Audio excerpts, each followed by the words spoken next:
Chairman channel 5 news, metro one اور chairman cable operators ایسوسی ایشن خالد ارائیں اور جنرل سیکرٹری چودھری طاہر نے وزیر اعظم کے پرنسپل انفارمیشن آفیسر PIO مبشر حسن سے اسلام آباد میں ملاقات کی۔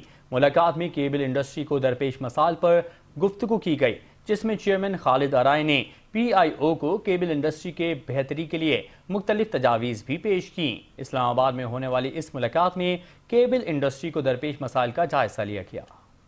اسلام آباد میں ہونے والی اس ملاقات میں کیبل انڈسٹری کو درپیش مسائل کا جائزہ لیا گیا۔ PIO مبشر حسن نے کیبل انڈسٹری کی مشکلات کو دور کرنے کی یقین دہانی کروائی۔ مبشر حسن کا کہنا تھا کہ میڈیا انڈسٹری کی ترقی میں کیبل آپریٹرز کا اہم ترین کردار ہے۔ ملاقات کے دوران چیئرمین کیبل آپریٹر ایسوسی ایشن، چیئرمین 5 نیوز اور میٹرو ون خالد ارائیں نے PIO سے درخواست کی کہ PID کی جانب سے کیبل کے اشتہارات کی پالیسی بنائی جائے، جس سے کیبل انڈسٹری بحال ہوگی اور کیبل انڈسٹری کو فائدہ ہوگا۔ Chairman cab, chairman channel 5 news اور چیئرمین میٹرو ون کی تجویز پیش کی کہ جس طرح PID کی جانب سے دیگر سیکٹرز TV وغیرہ کے لیے اشتہارات کے ریٹ مقرر کیے جاتے ہیں، اسی طرح کیبل انڈسٹری کی بحالی کو دیکھتے ہوئے اس قسم کے اقدامات کی ضرورت ہے۔ اس موقع پر PIO مبشر حسن کا کہنا تھا کہ وزیر اعظم شہباز شریف اور وزیر اطلاعات عطا تارڑ کا بھی یہی ویژن اور یہی حکمت عملی ہے کہ میڈیا کو مضبوط سے مضبوط تر بنایا جائے۔